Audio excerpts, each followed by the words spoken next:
अस्सलामुअलैकुम। Welcome to my YouTube channel learn with Nemar. आज की वीडियो में मैं आपको बताऊंगा कि वर्ब क्या है, उसकी कितनी अक़साम है और वो कौन कौन सी हैं। वर्ब को समझने के लिए सबसे पहले एक छोटी सी एग्जांपल समझ लें। आप एक गाड़ी लेते हैं लेकिन उसमें अगर इंजन नहीं है तो वो गाड़ी किसी काम की नहीं है, उसमें पावर पैदा नहीं होगी चलने की। इसी तरह अगर सेंटेंस में वर्ब नहीं होगी तो वो सेंटेंस नहीं बनेगा। सेंटेंस का जो एक सिंपल फॉर्मूला है वो है subject plus verb plus object. अगर मिसाल के तौर पर ये वर्ब ही ना हो तो ये सेंटेंस नहीं बनेगा। वर्ब जो डेफिनेशन है वो है the word which shows action और state of being is called verb. यानी कि ऐसे अल्फाज जो किसी काम को या फिर किसी चीज के होने को जाहिर करे उसे वर्ब कहते हैं। जैसे एग्जांपल्स हैं राइट लिखना, ईट पर खाना, वॉश धोना, वॉक चलना, स्टडी पढ़ना, etc।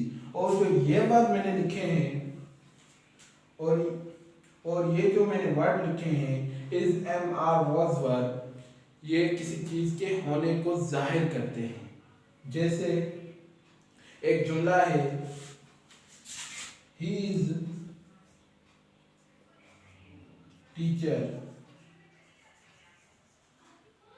अभी आप लोग सोच रहे होंगे तो जो मैंने फॉर्मूला लिखा है उसमें तो अगर वर्ब नहीं होगा तो जुमला नहीं बनेगा।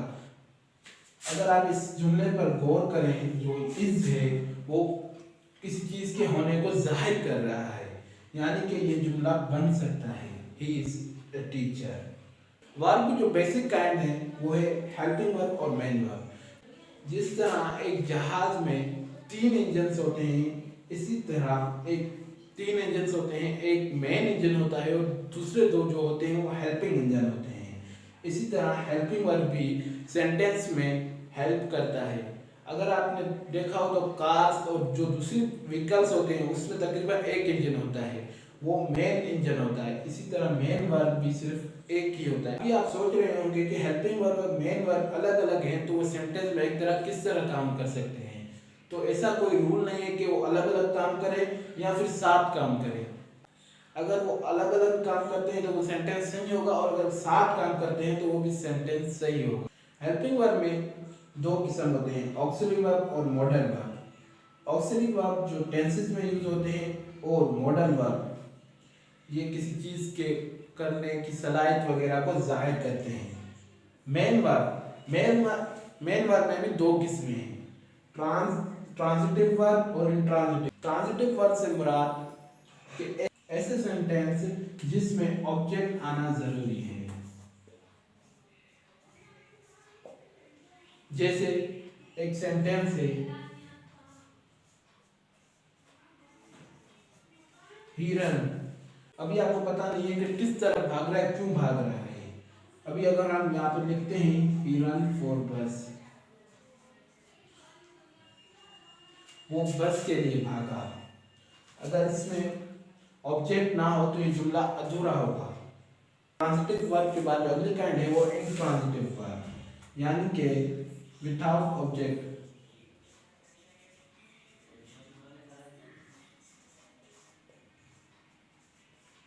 ऑब्जेक्ट के बगैर। जैसे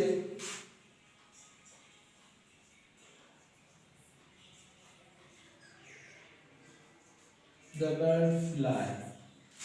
जैसे एक जुमला है द बर्ड फ्लाई, परिंदा आसमान में उड़ रहा है।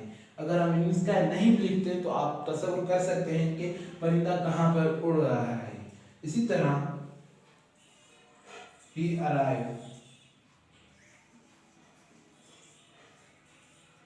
arrived, वो पहुंचा। अभी आप इसमें तसव्वुर कर सकते हैं कि ऑब्जेक्ट हो ना हो हमें पता चल गया कि वो पहुंच गया। वर्ब की 2 और किस्में भी है, फिनाइट नॉन फिनाइट। फिनाइट में वही एक्शन भी हो रहा है और किसी चीज का होना भी हो रहा है। जैसे इस जुमले में किसी चीज का होना जाहिर हो रहा है और इस जुमले में किसी एक्शन का जाहिर हो रहा है और इसमें इन दोनों का जाहिर हो रहा है, इसका भी होने का भी और एक्शन का। फिनाइट जो वर्ब की किस्म है, फिनाइट वर्ब, उसमें वही एक्शन और किसी चीज के होने को जाहिर कर रहा है।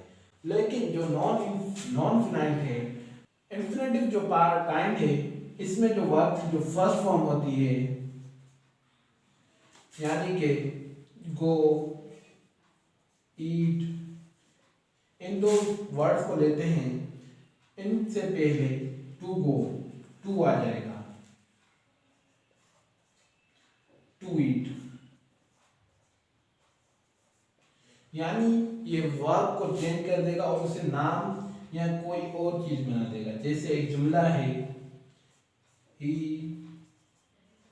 Want to go, you want to eat. अगर आप इस दोनों जुमलों में देखें, जो वर्ब है वो ये है, ये ऑब्जेक्ट बन रहा है दोनों जुमलों में। इंफिनिटिव मीन के वर्ब को नाउन में बनाना, किसी और चीज में बनाना, ऑब्जेक्ट में चेंज करना।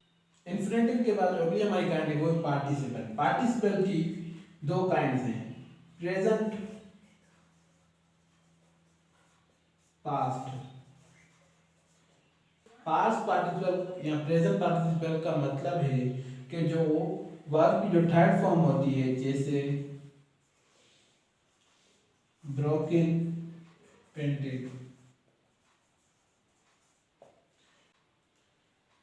कि जैसे दो वर्ड्स हैं, इन्हें एडजेक्टिव में या वर्ब में यूज करना। जैसे ब्रोकन विंडो,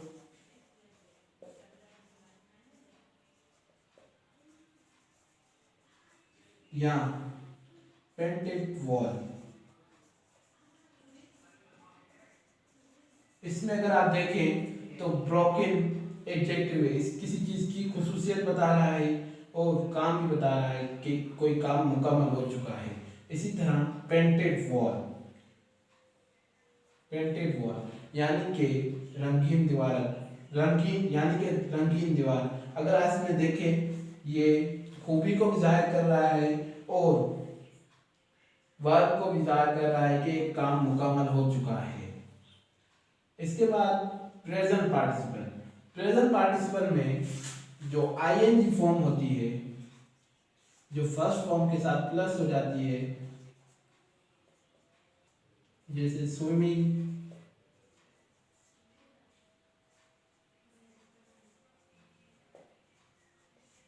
ईटिंग। जो प्रेजेंट पार्टिसिपल है उसका काम भी इस काम को मुकम्मल करना या फिर खूबी बयान करना। जैसे स्विमिंग, स्विमिंग इज गुड। अगर नॉन यूनिफाइड में जो प्रेजेंट पार्टिसिपल है उसमें आईएनजी फॉर्म्स का इजाफा किया जाता है। जैसे इन दो वर्ड्स में मैंने इजाफा किया हुआ है। स्विमिंग काम है, अब इसकी खूबी बयान की जा रही है स्विमिंग की। इसी तरह ईटिंग इज गुड, इसी तरह ईटिंग की भी खूबी बयान की जा रही है। लेकिन जो गिरनेट्स है उसमें इसकी बिल्कुल मुख्तलिफ मीनिंग है। जैसे इधर एडजेक्टिव या वर्ब हो रहा था, इसी तरह गिरनेट में नाउन या वर्ब। अगर आप इन दोनों जुमलों में देखें तो स्विमिंग भी नाम है और ईटिंग भी नाम है। जैसे स्विमिंग इज गुड, अभी तक ये है वर्ब तो यूज हो रहा है, दोनों में इज। अगर आज की वीडियो में से कुछ समझ ना आए तो कमेंट करें। शुक्रिया।